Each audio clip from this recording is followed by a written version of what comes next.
bisakah dijelaskan secara detail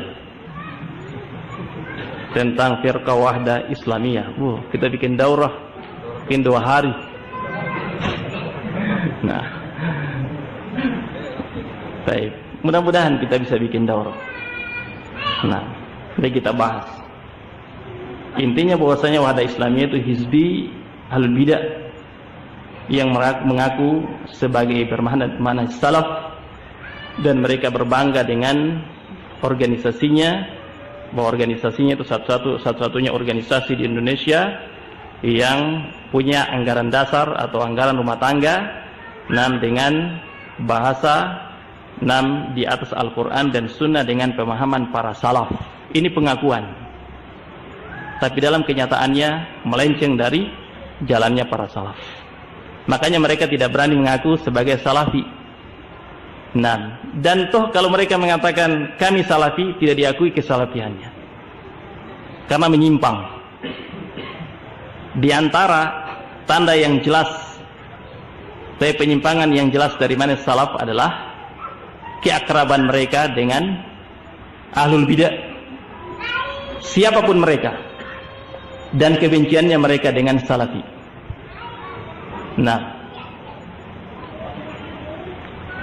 Entah itu ahlul bidah khawarij yang sekarang disebut misalnya teroris, akrab Zaitun Rasmin, pimpinan Wahdah Islamiyah Pusat, berteman erat dengan Abu Bakar Bashir. Saya menyaksikan dengan mata kepala sendiri. Dan terlalu banyak kalau kita mau sebutkan bagaimana hubungan-hubungan mereka. Terlalu banyak. Kita butuh waktu, mungkin sehari atau 2 hari. Dan ana siap untuk membahas insyaallah.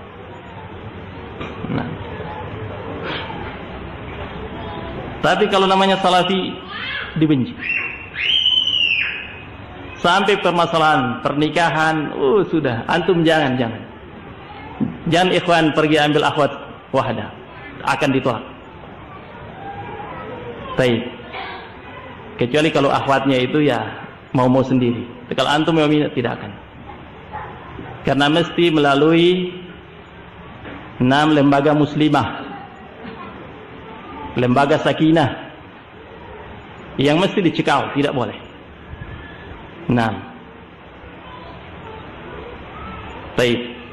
Memang paling benci, dan semua memang golongan ahlul bidah menyimpang itu mesti membenci salafi. Kenapa? Karena salafi paling tahu tentang kesesatan mereka, sehingga kalau dibongkar maka mereka akan kekurangan orang-orang. Sementara mereka sangat membutuhkan banyak orang, dan itulah yang dicari, tidak seperti kita. Kita mendapatkan Al-Quran, 6 tauhid, sunnah, berantas kesyirikan, bid'ah, tafadhal. Tidak mencari apa-apa. Kalau mereka, misalkan Wahdah Islamiyah, ada target besarnya, khilafah, seperti 6 Hizbut Tahrir. Khilafah seperti Hizbut Tahrir, cuma beda organisasi. Zaitun Rasmin mengatakan kepada saya, karena memang dulu dekat saya sama dia di kantornya, saya di Departemen Dakwah Pusat Wahdah sekitar 4 tahun.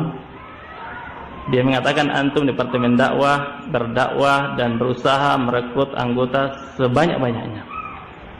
Demikian pula Departemen Pendidikan dan lain sebagainya. Kalau kita sudah banyak, kita akan tegakkan. Saya kaget, tegakkan. Khilafah. Makanya kalau ke salafi tidak akan pulang-pulang itu ke wahdah, berkurang terus itu personnya. Kapan tegak khilafah?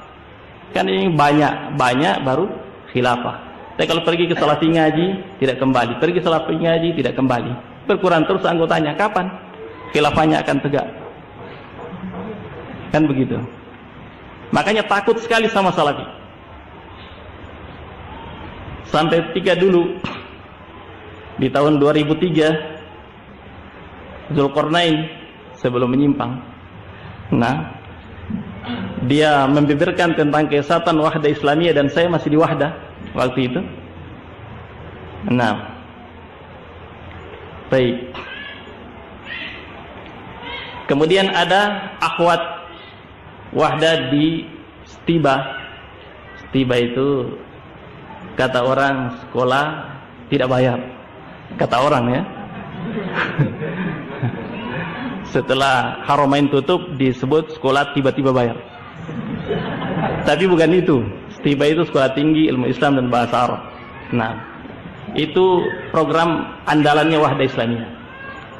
Program pendidikan andalan Wahdah Islamiyah untuk mencetak dai. Nah, ada seorang akhwat yang lari ke Dzulkarnain. Dibilang manis. Pergi ke manis. Berdiri mudirahnya, inna lillahi wa inna ilaihi raji'un, telah pergi meninggalkan kami saudari kita bernama ini ke manis. Istirja, seperti orang kematian, kena musibah besar. Baik. Tapi ketika ada datang akhwat diambil sama jamaah tabligh, tafadhol. Orang PKS datang ambil akhwatnya, tafadhol. Nah, kenapa? Karena orang PKS biar dia pergi demo apa semua, kembali juga ke Wahdah. Tabligh biar dia khuruj 40 hari, 4 bulan, kembali juga ke Wahdah. Ke Salafi tidak akan kembali. Rugi. Ya. Makanya sangat benci dengan Salafi, Wahdah Islamiyah. Taib wallahul musta'an. Nah, kalau ikhwan Salafi mau melamar akhwat, itu semuanya diurusi melalui murabbiyah. Murabbiyah yang menentukan terima atau tidak. Dan ini kejadian nyata. Nah, yang sampai ke anak. Saya ketika di Manado ada ikhwan ngaji sama anak. Kata Allah dia tidak tahu bagaimana dapat 6 akhwat Wahdah. Diketahui sama murabbiyahnya. Di sidang, teringat itu sidang 3 kali sidang. Dalam 3 bulan. Yang intinya jangan ya ukhti. Yang intinya jangan ya ukhti. Keras. Begitu katanya. Nah, jadi mencekal. Tapi wallahul musta'an. Dan memang terlalu banyak pembahasan tentang Wahdah Islamiyah. Nah, mungkin itu sebagai gambaran umum supaya antum mungkin penasaran. Bisa bikin daurah. Nah, akhirnya ini cukup untuk pertemuan siang hari ini. Semoga bermanfaat. Wallahu taala alam. Lebih dan kurangnya mohon dimaafkan. Subhanakallahumma wa bihamdika, asyhadu an la ilaha illa anta, astaghfiruka wa atubu ilaik. Wa akhiru da'wana alhamdulillahi alamin. Assalamualaikum warahmatullahi wabarakatuh.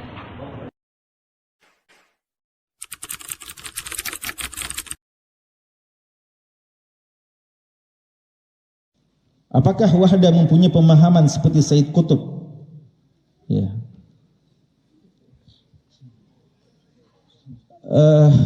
Pertama, apa pemahaman Sayyid Qutb yang dimaksudkan? Ya.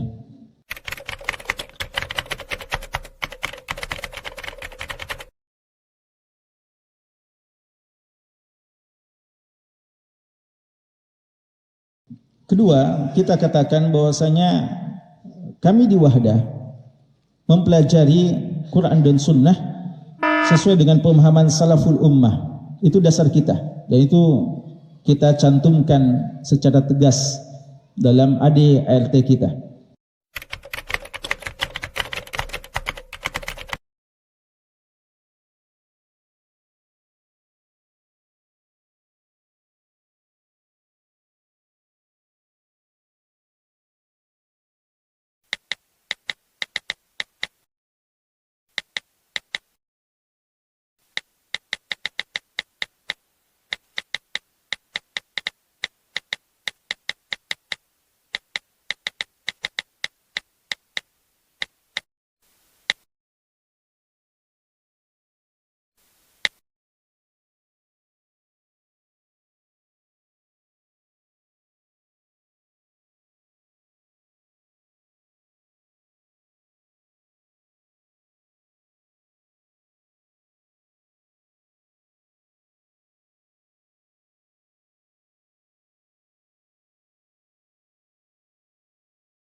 Dan tentu saja ulama-ulama kita juga demikian, para duat juga demikian. Mereka semuanya ingin kebaikan, ingin kebenaran. Oleh karena itu tidak mengherankan jika kita kadang sama atau sangat sering sama dalam berbagai macam pemahaman. Namun tentu saja setiap kita ada kelemahannya, ada kekurangannya, dan boleh jadi ada kekeliruan-kekeliruan pada sebagian orang atau sebagian dai, bahkan sebagian ulama. Karena itu ini perlu diperjelas dalam hal apa yang dimaksudkan tentang Sayyid Qutb rahimallahu taala.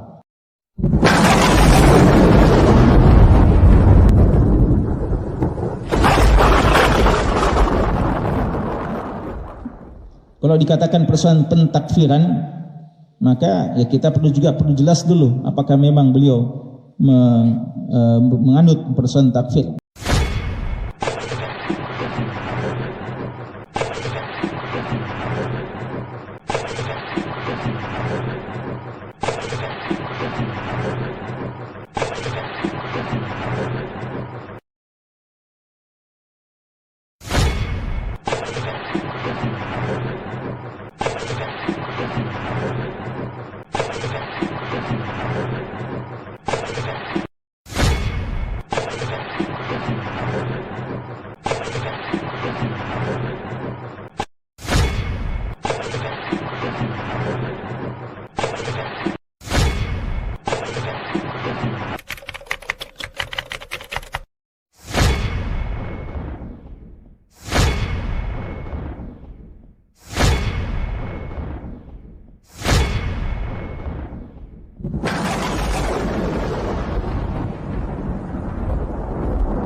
Kaum muslimin yang semoga dilindungi oleh Allah Subhanahu wa taala. Ketidakmampuan mengidentifikasi terorisme sedini mungkin ini juga problem besar. Tetapi Islam, Al-Quran dan Sunnah mengajarkan itu. Begitu juga prinsip-prinsip salaf yang diajarkan oleh para ulama-ulama salafi. Prinsip-prinsip bergaul, prinsip-prinsip berteman, prinsip-prinsip di dalam membaca literatur mana yang boleh dibaca, mana yang tidak boleh dibaca. Bahwa prinsip-prinsip salaf yang diajarkan oleh ulama-ulama salafi menawarkan solusi yang komprehensif, yang universal, yang menyeluruh, tidak sebagian tanpa bagian yang lainnya. Solusi dari sini tetapi yang di sini tertutup. Solusi dari sini namun di sini mendatangkan bahaya lagi. Sebagai contoh, Al-Quran mengajarkan, dan ini yang ditanamkan oleh para ulama-ulama kita, sebuah prinsip bergaul. Allah mengatakan, wa idza ra'aital ladzina yakhuduna fi ayatina fa'arid anhum hatta yakhudu fi haditsin ghairi imma yunsiyannaka asy-syaitan fala taq'ud ba'da adh-dhikra ma'al qaumidz zalimin. Jika Anda, Allah memerintahkan kepada Nabi, jika Anda wahai Muhammad, dan kita juga termasuk di dalamnya, berlaku syariat ini, perintah ini berlaku, larangan ini juga untuk kita. Jika Anda mendapati orang-orang yang berbicara tentang ayat-ayat Allah tanpa ilmu, maka tinggalkan majlis itu. Jangan duduk di sana. Jangan bermajlis dengan mereka. Kalau engkau pernah bermajlis dengan mereka karena dibikin lupa oleh syaitan, duduk di majlis-majlis yang ayat-ayat Allah dibicarakan tanpa ilmu, dengan cara yang batil, penafsiran-penafsiran yang salah, engkau pernah karena dilupakan oleh syaitan, maka setelah peringatan ini, jangan lagi engkau duduk dengan orang-orang yang zalim itu tadi. Zalim karena akidahnya menyimpang, zalim karena prinsip-prinsipnya dan manhajnya keluar dari rel kebenaran. Tapi prinsip ini sekarang sering diabaikan. Prinsip ini bahkan dinilai sebagai pemecah belah umat. Ketika kita para ustadz dengan bimbingan para ulama salafi mengingatkan umat Islam, hati-hati jangan hadiri kajian dai yang ini atau dai yang itu. Karena dia adalah seorang dai yang memiliki paham terorisme. Buktinya ini. Waspada. Yang terjadi apa? Ini pemecah belah umat. Padahal Nabi mengatakan, Inna hadzal ilma dinun. Fanzuru amman ta'khuduna dinakum. Barakallahu fikum. Naam. Rasul alaihi salatu wassalam mengatakan, Al-mar'u ala dini khalili. Falyanzur ahadukum man yukhalil. Seseorang itu akidah dan prinsipnya sangat tergantung, sangat dipengaruhi oleh akidah dan prinsip kawan dekatnya. Maka hendaknya, kata Nabi, dia melihat, mengoreksi siapa kawan dekatnya yang dia belajar dengannya. Siapa kawan dekatnya yang dia menghadiri kajian-kajiannya. Siapa kawan dekatnya di dalam berdakwah. Siapa kawan dekatnya di dalam beramal soleh. Kalau ada seorang kawan walaupun saudara kandung atau teman sekolah dahulu, tetapi dia sekarang terdapat padanya ciri-ciri akidah teroris khawarij. Kalau kita mampu menasihati, nasihati dengan baik dan ilmiah. Kalau kita tidak mampu, tinggalkan majelisnya, tinggalkan perkawanan dengannya. Dan ini dicontohkan oleh generasi salaf rahimahumullah. Al-Imam Ibnu Sirin mengatakan, Inna hadzal ilma dinun. Sesungguhnya ilmu yang kita pelajari ini adalah agama kita, akidah kita. Ilmu yang kita pelajari ini terkait dengan iman kita, prinsip dan manhaj kita. Maka, kata Ibnu Sirin, siapa Ibnu Sirin? Seorang ulama besar di masa At-Tabi'in. Namanya Muhammad bin Sirin. Kibarut tabi'in, termasuk kibar at-tabi'in. Maka kata beliau, hendaknya kalian melihat, mengoreksi dari siapa kalian menimba ilmu ini. Tidak sembarangan. Kalau Anda mendapati seorang ustaz, seorang penceramah, dalam ceramahnya menukil dan menyebut tokoh-tokoh teroris atau peletak dasar pemahaman terorisme, tinggalkan. Kalau ada seorang penceramah atau ustaz di dalam ceramahnya menyebutkan telah berkata seorang ulama besar yang bernama Sayyid Qutb, hati-hati. Sayyid Qutb adalah salah satu tokoh peletak dasar paham terorisme yang mengkafirkan umat Islam secara totalitas di muka bumi ini. Tak tersisa lagi negara di muka bumi kecuali dia adalah kafir. Demikian Sayyid Qutb dengan karya-karyanya semisal Fi Dhilalil Quran atau Ma'alim Fit Tariq atau Al-Ijtima' Naam Barakallahu Fikum Ma'alim Fit Tariq Al-Adalah Al-Ijtimaiyah dan beberapa karyanya yang lainnya. Ditanamkan di sana pola pikir takfir, pengkafiran terhadap pemerintah-pemerintah muslimin. Bukan sekedar kaidah, tetapi sekaligus penerapannya. Begitu juga kalau Anda mendengar seorang ustaz, seorang penceramah, di dalam ceramahnya mengatakan, sebagaimana telah dinasihatkan oleh imam besar Hasanul Banna.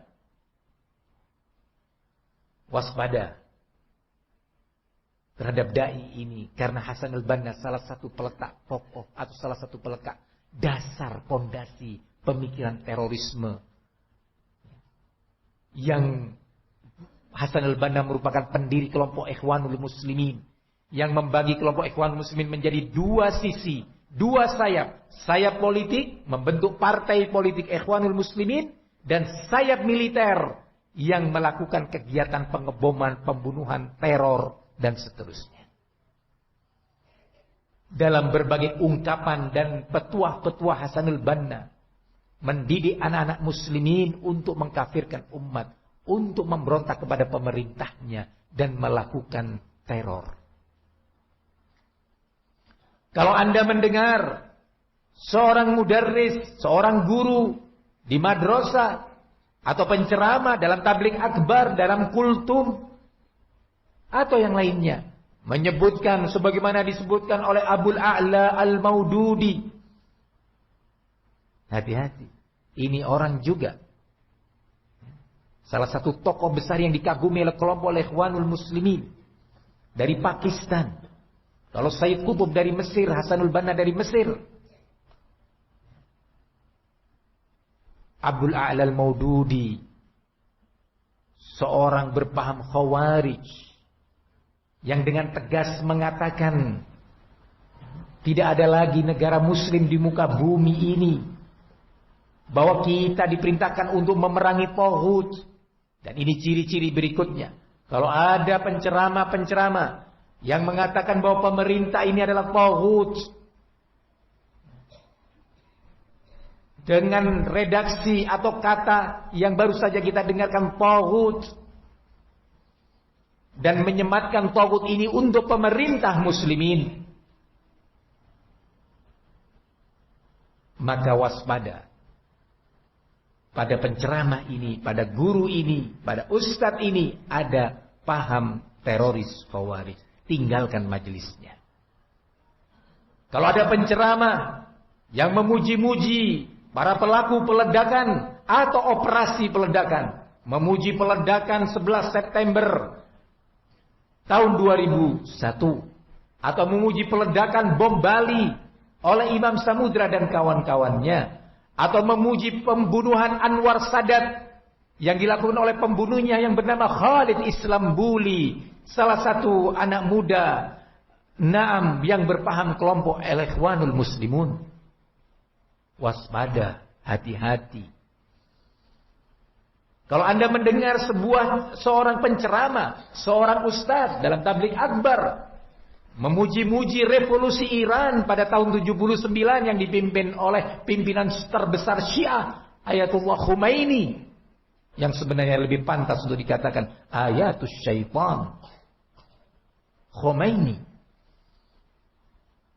Sejak peristiwa revolusi Iran itu, semangat pemberontakan di berbagai negara termasuk Indonesia terus meningkat. Sejak revolusi Iran, pimpinan Khomeini di Iran yang menentang pemerintah yang berkuasa pada waktu itu dengan pasukan garda revolusinya. Kalau Anda mendengar seorang penceramah memuji revolusi Iran yang dan dinamakan dengan revolusi Islam untuk negara Islam Iran, hati-hati. Ini orang memiliki paham teroris Khawarij. Dan tadi sudah dikatakan, sejak peristiwa tahun 79 tersebut, revolusi Iran tersebut, semangat penentangan kepada pemerintah di berbagai negara meningkat. Sehingga terjadi pertumpahan darah di beberapa negara. Terjadi permusuhan antara masyarakat dengan pemerintahnya. Meningkatnya eskalasi peledakan-peledakan bom di berbagai negara pasca revolusi Iran. Ini adalah upaya mengidentifikasi terorisme sedini mungkin sebelum terjadinya. Maka kepada para orang tua, ayah dan ibu, di samping Anda berdua harus berbekal ilmu dan belajar, guna memperhatikan dan mengoreksi anak-anak kalian. Sebelum nanti Anda terkejut, sebelum nanti Anda sebagai ayah atau ibunya kaget, ternyata anak Anda tertangkap dalam jaringan teroris. Atau Anda akan menangis ketika Anda mendapati ternyata anak Anda, putra Anda terlibat dalam operasi peledakan di sana ataukah di situ, dan mayatnya sekarang ada di kantor polisi. Sebelum Anda terkejut, wahai ayah, wahai bunda, wahai ibu, ketahui, tapi ilmiah. Jangan membabi buta. Jangan sembrono sembarangan di dalam menilai, menyikapi, dan mengambil langkah. Tentu semua itu membutuhkan ilmu. Nggak mungkin Anda hanya ongkang-ongkang kaki membaca koran kemudian Anda bisa berilmu. Tidak mungkin Anda hanya duduk sambil minum kopi di pagi hari, membuka internet, cari informasi melalui internet, kemudian Anda menjadi orang yang berilmu dan bisa mengambil langkah-langkah antisipasi. Tidak mungkin. Belajar. Belajar. Bertanya kepada ulama. Bertanya kepada orang yang ahli di bidangnya. Ikhwani fiddin, rahimani wa rahimakumullah.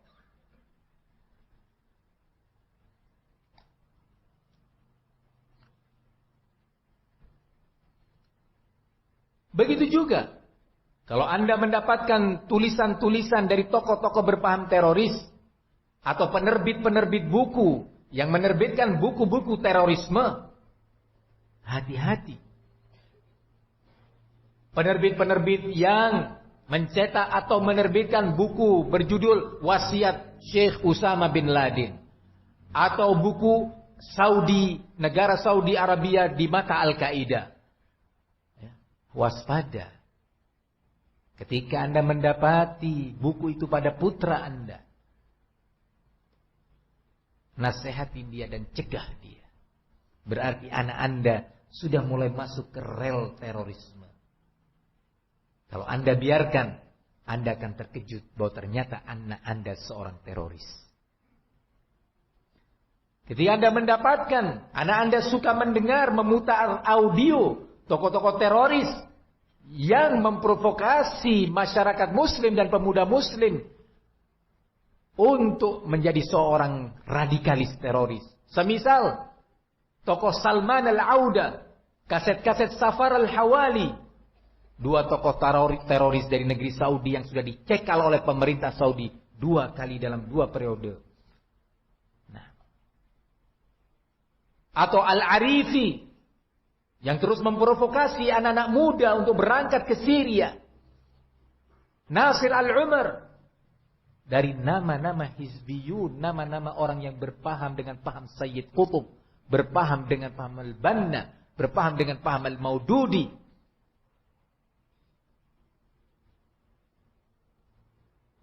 Kaum muslimin, penting umat Islam berbekal ilmu untuk mampu mengidentifikasi terorisme sedini mungkin. Rinci, tepat sasaran, tidak sembarangan. Dalam kesempatan ini penting diingatkan. Banyak pihak yang menuduh bahwa Syekh Muhammad bin Abdul Wahhab adalah seorang tokoh yang menanamkan paham terorisme.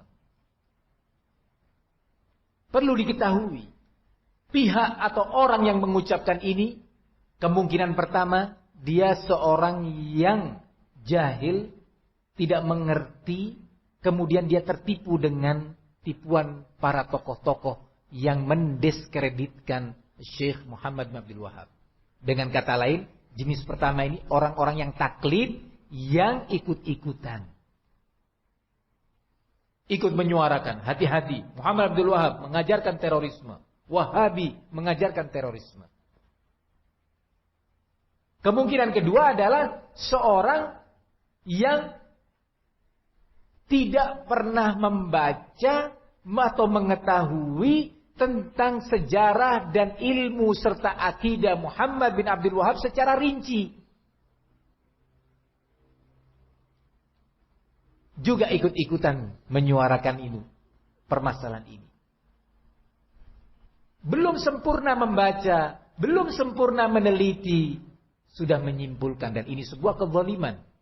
Ini sebuah kesalahan besar. Atau ada pihak-pihak yang menunggangi keadaan ini. Syekh Muhammad bin Abdul Wahhab adalah seorang ulama yang selalu mengingatkan dari bahaya takfir. selalu mengingatkan umat dari bahaya terorisme dan pemberontakan terhadap negara. Karya-karya beliau bisa dibaca menjadi saksi. Di antara saksi kedua yang menunjukkan dan membuktikan bahwa Imam Muhammad bin Abdul Wahab rahimahullah jauh dari terorisme, jauh dari radikalisme adalah karya-karya dan ceramah-ceramah murid-murid beliau atau cucu-cucu murid beliau. Singkat cerita yang mungkin namanya didengar dan mudah dihafal oleh umat di zaman ini. Kalau disebut nama-nama yang dahulu semisal Al-Imam Abdurrahman bin Hasan, Al-Imam Abdul Latif, Al-Syekh, atau Barakallahu Fikum yang semisal itu sulit dikenal. Tetapi sebut saja nama Al-Imam Al-Allamah Abdul Aziz bin Abdullah Ibn Baz. Buku-bukunya sampai sekarang ada. Fatwa-fatwanya hingga hari ini ada. Bagaimana Al-Imam Ibn Baz mentahdzir, memperingatkan secara keras umat ini dari bahaya Usama bin Laden. Bagaimana Syekh Abdul Aziz bin Baz merinci bahaya terorisme detail. Bagaimana beliau berfatwa tentang kesesatan Muhammad Al-Mis'ari yang memprovokasi rakyat di Saudi Arabia untuk menentang pemerintahnya dan memberontak serta mengkafirkan pemerintah-pemerintah muslimin. Kita lihat fatwa beliau. Termasuk dalam fatwa fikih. Semisal dan senada dengan beliau Al-Imam Muhammad bin Shalih Al-Utsaimin, seorang ulama salafi yang dituduh secara zalim dengan tuduhan Wahabi. Lihat fatwa beliau di dalam menjelaskan tentang bahaya teroris Khawarij.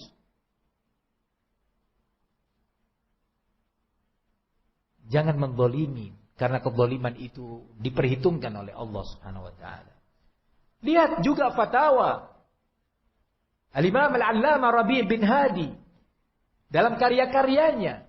Salah satu karyanya adalah Manhajul Anbiya fi da'wati ila Allah fihi al-hikmatu wal aql. Prinsip dakwah para nabi di dalam berdakwah ke dalam agama Allah dipenuhi dengan sikap hikmah dan cara berpikir yang jernih. Di sana beliau dalam buku ini membantah prinsip-prinsip takfir, prinsip-prinsip terorisme yang diajarkan oleh Abul A'la Al-Maududi, tokoh kebanggaan kelompok Al-Ikhwanul Muslimin. Karya beliau Jama'atun Wahidah La Jama'at, bahwa yang boleh dan diizinkan dalam syariat adalah satu jamaah, yaitu pemerintah. Tidak boleh adanya kelompok-kelompok yang secara struktur sama dengan pemerintah, yang secara struktur seolah-olah dia memerintah seperti waliul amr. Ada baiatnya, ada sam'u wa ta'ahnya. Tidak ada kecuali satu yang diizinkan oleh syariat, jamaah wahidah. Siapa itu jamaah wahidah itu? Waliul amril muslimin, pemerintah muslimin. Jamaah kita di Indonesia adalah pemerintah Indonesia. Jamaah kita di Malaysia adalah pemerintah Malaysia. Jamaah kita muslimin yang ada di Saudi adalah pemerintah Saudi. Dan seterusnya. Syekh menulis buku ini dengan judul Jama'atun Wahidah La Jama'at. Satu jamaah, yaitu satu waliul amr, satu pemerintahan. Tidak boleh ada jamaah-jamaah yang lainnya, pemerintah-pemerintah yang lainnya, kelompok-kelompok yang mempersiapkan diri mendirikan negara dalam negara. Tidak boleh semuanya. Membantah siapa ini? Membantah Abdurrahman Abdul Khaliq, seorang berasal dari Mesir yang tinggal di Kuwait, yang mendirikan yayasan namanya Yayasan Ihya Turath. Abdurrahman Abdul Khaliq, pendiri Yayasan Ihya Turath di negeri Kuwait, memiliki paham terorisme, memprovokasi muslimin dalam peristiwa Ar-Rabi'ul Arabi yang diistilahkan apa bahasa Inggrisnya? Arab Spring. Spring apa? Spring. Apa Bu Aris? Arab Spring? Spring atau Spring? Spring. Nah, Ar-Rabi' al-Harabi. Ar-Rabi' itu musim semi yang indah. Nah, maksudnya apa? Diberi nama yang indah. Saatnya muslimin di berbagai negara ini seperti musim semi, ya, memberontak kepada pemerintahnya, bangkit, meraih kehidupan yang indah dan sejuk seperti di musim semi. Terjadilah pemberontakan di Mesir, di Aljazair, di Libya, barakallahu, di Tunis dan beberapa negara lainnya. Siapa yang memprovokasi ini? Salman al-Auda, Nasir al-Umar, Al-Arifi, Abdurrahman Abdul Khaliq, Yusuf al-Qaradawi, mufti negara Qatar. Kalau ada dai, penceramah, menukil-nukil fatwa Yusuf al-Qaradawi, hati-hati. Dia adalah seorang penceramah yang berpaham teroris. Karena Yusuf al-Qaradawi termasuk yang mendukung adanya peledakan-peledakan. Termasuk operasi bom bunuh diri. Menurut Yusuf al-Qaradawi adalah operasi syahid. Sehingga para teroris semakin bersemangat dan menjadikan fatwa al-Qaradawi sebagai legalitas, legitimasi, pembenaran terhadap tindakan teror yang mereka lakukan. Kaum muslimin yang semoga dilindungi oleh Allah Subhanahu wa taala. Al-Imam Muhammad bin Abdul Wahab sebaliknya.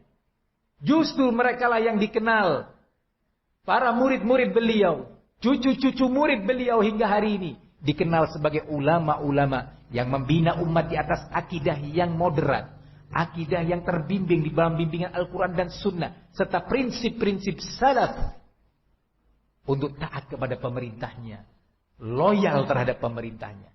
Contoh masalah fikih. Syekh Abdul Aziz bin Baz, mufti Saudi Arabia, Syekh Muhammad ibn Shalih Al-Utsaimin, ulama besar di negeri itu. Al-Imam Al-Albani, seorang muhaddits besar yang selalu didiskreditkan di negeri Indonesia dan beberapa negeri yang lainnya sebagai ulama Wahabi. Mereka semua ketika ditanya tentang beberapa permasalahan fikih, misalnya kapan tibanya bulan Ramadan, ditanya, wahai Syekh, di negeri kami diumumkan misalkan bulan Ramadan hari Jumat. Sementara di Saudi Arabia katanya hari Kamis. Berdasarkan ru'yah, sudah ru'yah di sana. Apa nasihat antum untuk kami? Mana yang harus kami ikuti? Semua sepakat. Masyaikh tersebut, termasuk Al-Albani rahimahullah. Ikuti pemerintah kalian. Taatilah ijtihad pemerintah kalian. Dalam masalah fikih, Syekh Ibnu Utsaimin menyebutkan dalam masalah-masalah khilaf yang memang khilaf mu'tabar, khilaf yang memang ada porsinya dan dibenarkan terjadi khilaf tersebut dalam masalah talak, dalam masalah waris, dan beberapa masalah lainnya. Beliau ketika ditanya dari penanya dari luar negeri, beliau mengarahkan, ini jawaban kami, tapi coba Anda bertanya, ya, mengikuti keputusan ulama pemerintah kalian di sana. Bagaimana tentang kewalian? Kalau seorang putri mau menikah, siapa walinya? Ayahnya sudah meninggal, yang ada adalah paman dari ibu dan anak atau putranya. Siapa yang menjadi wali? Ikuti fatwa ulama setempat yang memang itu ada khilaf mu'tabar. Khilaf yang masih didirikan di atas apa? Dalil. Coba para ulama Wahabi ini yang diistilahkan dengan Wahabi, padahal setepatnya yang sebenarnya disebut dengan sebagai ulama salafi. Ulama-ulama yang berkomitmen mengikuti jejak salaf di dalam berdakwah, dalam berakidah, dalam memahami Islam. Mereka mengajarkan kepada muslimin dari manapun, dari negara manapun, untuk loyal terhadap negaranya, taat terhadap pemerintahnya. Begitu juga kalau Idul Fitri. Kapan Idul Fitri? Ada orang-orang yang menelpon kepada ulama di Saudi. Ya Syekh, kapan Idul Fitri? Kata Syekh, kamu hidup di mana? Di Indonesia. Ikuti pemerintah Indonesia. Kamu di mana? Anak di Mesir. Ikuti pemerintah Mesir. Pemerintah-pemerintah kalian adalah pemerintah Muslim. Begitu ulama-ulama Salafi menciptakan suasana yang kondusif. Begitu juga murid-murid para ulama tersebut yang ada di berbagai negara. Murid-murid ulama Wahabi. Kalau diistilahkan dengan Wahabi yang ada di Afrika, yang ada di Amerika, yang ada di Eropa, yang ada di Asia, yang ada di India, yang ada di Pakistan, yang ada di Bangladesh, ada yang di Sri Lanka, ada yang di Indonesia, dan seterusnya. Antum perhatikan wahai umat. Siapa yang paling getol, siapa yang paling bersemangat menasihati masyarakat muslim untuk tetap taat kepada pemerintahnya, jangan memberontak, taati perintahnya selama tidak bertentangan dengan Al-Quran dan Sunnah. Jangan mengkafirkan pemerintahnya. Ini adalah pemerintah yang sah. Jangan mendengarkan berita-berita provokatif. Jangan, wahai saudara-saudaraku muslim, melalui tulisan, majalah, buletin, melalui kajian-kajian ilmiah yang diistilahkan oleh komunitas salafi dengan istilah daurah. Dan kajian ini, daurah kali ini pun salah satu bukti dari berbagai bukti asatidzah salafi, ustadz-ustadz salafi berada di atas akidah ahli sunnah, jauh dari tuduhan terorisme. Begitu juga Al-Imam Muhammad bin Abdul Wahhab. Dan Al-Imam Muhammad bin Abdul Wahhab dalam pandangan salafi manusia biasa.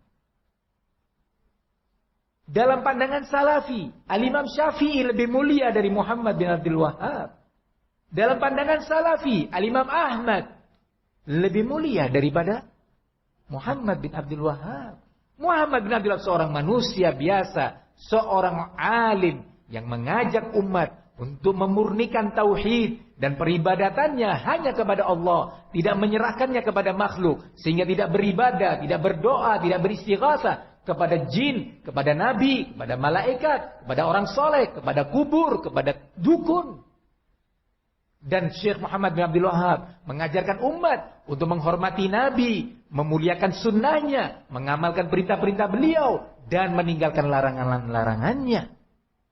Syekh Muhammad bin Abdul Wahhab mengajarkan adab dan akhlak kepada anak didiknya untuk mengikuti akhlak dan adab Rasulullah Sallallahu Alaihi Wasallam.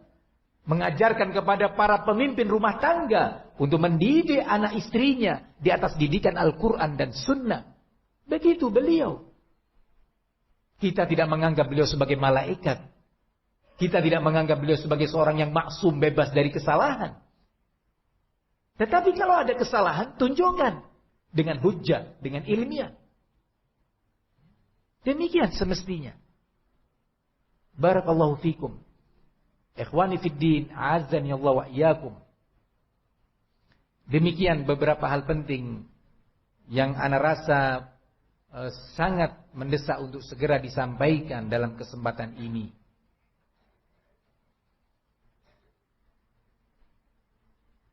Tersisa beberapa saat lagi dari waktu yang ada, kita manfaatkan untuk menjawab beberapa pertanyaan